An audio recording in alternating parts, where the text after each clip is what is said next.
Hey, Jeff, welcome. Hey, how's it going? Thanks so much for coming. Yeah, good Great to see to you. meet you. Great to meet you. Yeah. Excited to have you at LinkedIn Chicago.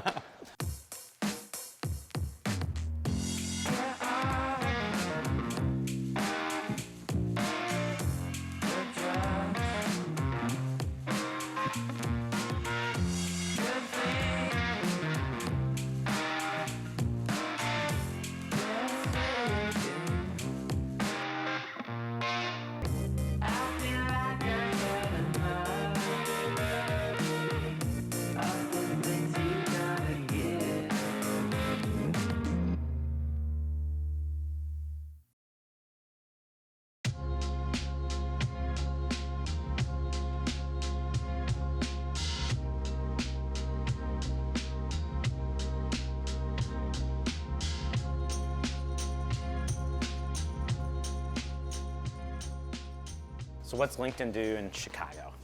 Yeah, so what we do in Chicago is, I guess, a subset of what we do generally, what we Yeah. aspire to do in the world. Sure. LinkedIn's vision is about creating economic opportunity for every member of the global workforce. And so around the world, we've got 30-odd offices, and most of the offices around the world are commercially oriented. Okay. So where we work with our customers, trying to help them with their recruiting process, with their sales process, or marketing, learning, et cetera. And so we'll walk around and you'll see, but the men and women who work here, they're all about customers. All right. Let's go take a cool. look. Yeah, let's go do that.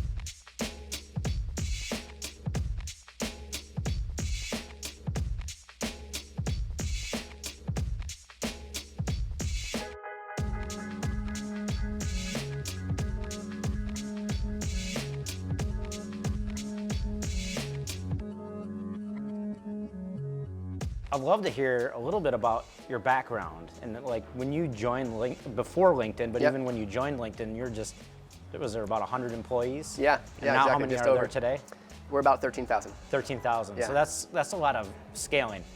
Yes, it has been truly a once-in-a-lifetime experience. It's Yeah. been pretty amazing. So let's back up. Like, you grew up here in Chicago, is that I right? did, yep. I grew up in Highland Park, which is about 25 miles north of the city. Okay. I lived here through college, went to school in Massachusetts, then had a really formative experience living in Spain my junior year. Okay. Which ended up being important later because after school, when I didn't know what I wanted to do and narrowly averted life as a banker in New York, I ended up down in Costa Rica and had a big adventure starting a company down there with a close friend where we opened up a little restaurant and a surf shop and a youth hostel.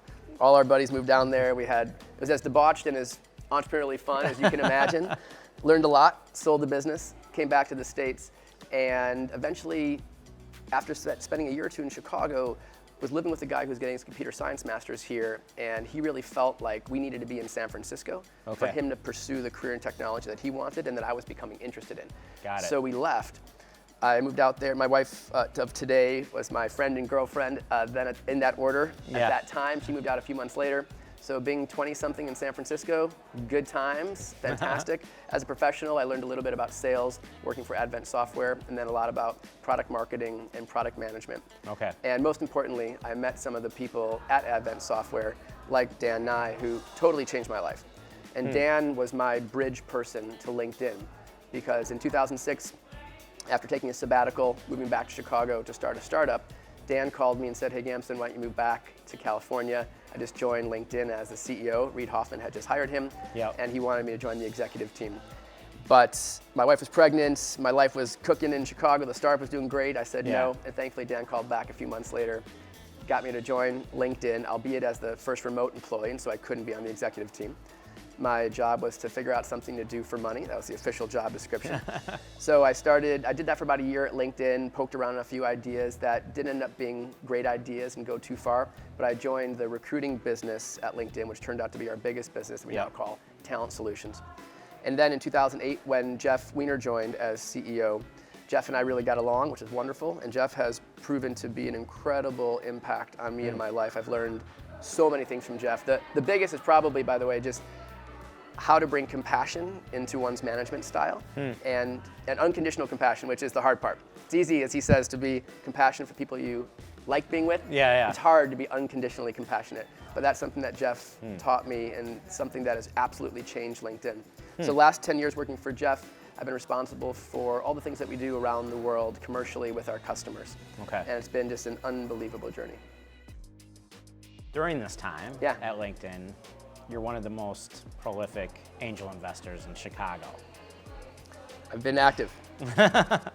So tell me about that. How did you get involved in that? I started investing in Chicago probably in late 2011, early 2012. Okay.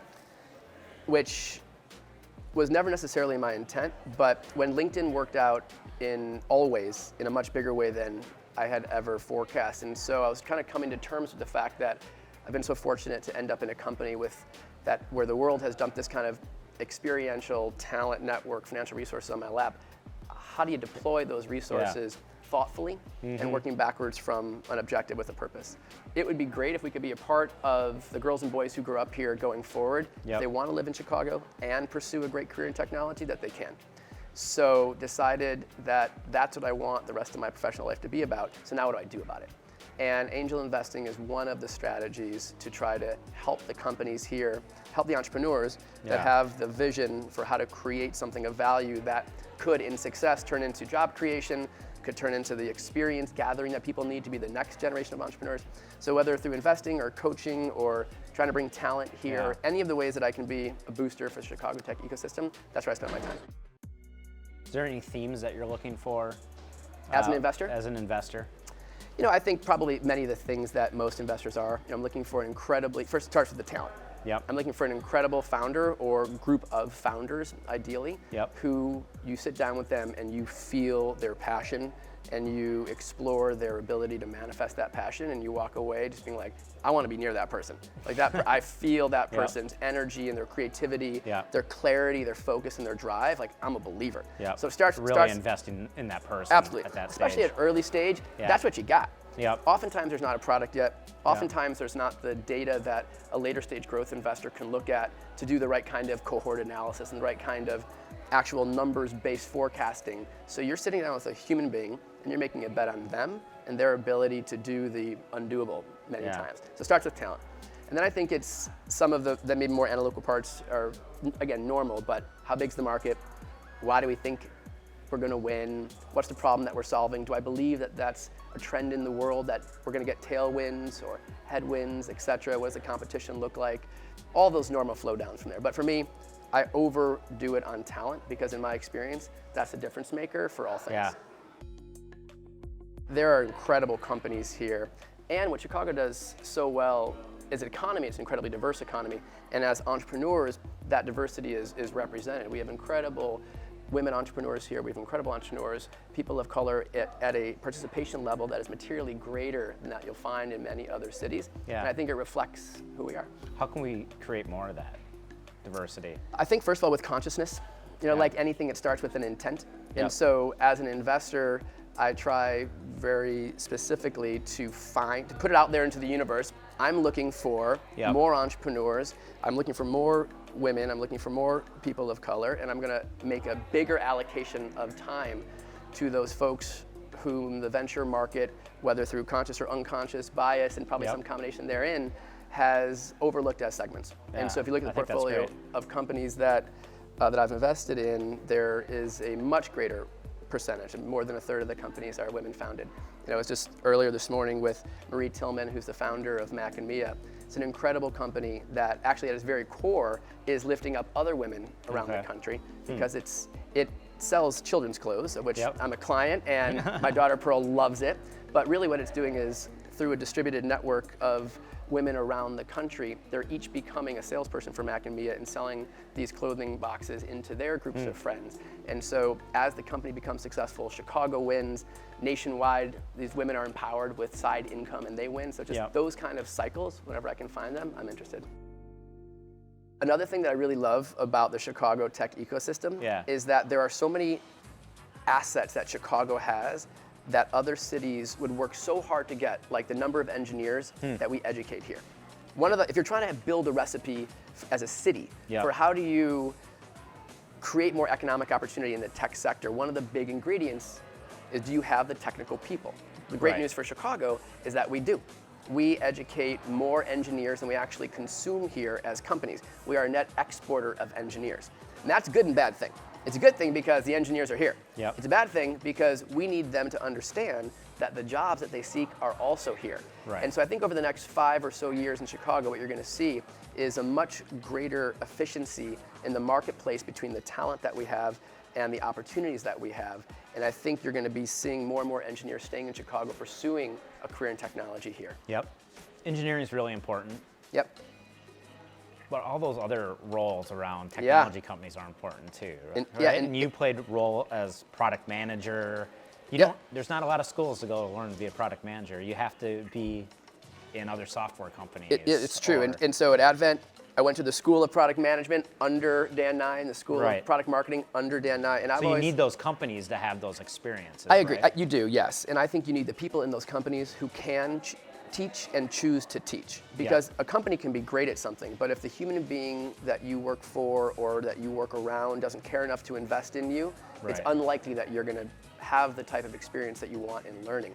And I know for myself, I want to be a lifelong apprentice. And so I've made a number of choices in my life to surround myself by people who I admire, who I feel have a depth of knowledge in something that I'm desirous of learning. And then finding ways to put myself adjacent to those people, create enough value for them that they want to invest in me. And my life has been absolutely radically changed by the input of a handful of mentors, and to them I will be forever grateful. Chicago has a lot of things going for it as ecosystem of startups within technology. What are some of the things that need to improve or some of the gaps that need to close? Yeah, so I think first just awareness of what's here. Okay. There are some cities that have a bigger brand, more sizzle than steak, if you will. Sure. Chicago is the opposite. There's an incredible, in my opinion, humility of working here, where there are 3 companies within a stone's throw of where we're sitting that if they were in San Francisco, they'd be called unicorns. In Chicago, no one uses that language. They're billion-dollar-plus valuation private companies that just have a lower profile. And so we have to tell the story of the existing success better than we're doing today, in my opinion. And that's important both to attract the talent, to get the talent that's here to stay, and so that we ourselves as citizens of this community believe in what's possible and what's already happening. So I think that's one thing. I think another thing is that we need to stitch together all of the pieces of that ecosystem where 5 or 7 years ago, we didn't have enough capital at the seed stage or the A stage. That has since changed. There's wonderful investors at seed and A level, and there's the beginning of enough density at the B level to have companies who are looking to raise between $20 and $50 million do so here, but it's harder. And so I think we need to move up the capital stack from B to C and beyond so that a company who wants to be funded exclusively by Chicago investors can choose to do that and be successful in doing that. So if we just do those few things, I think we're going to do great.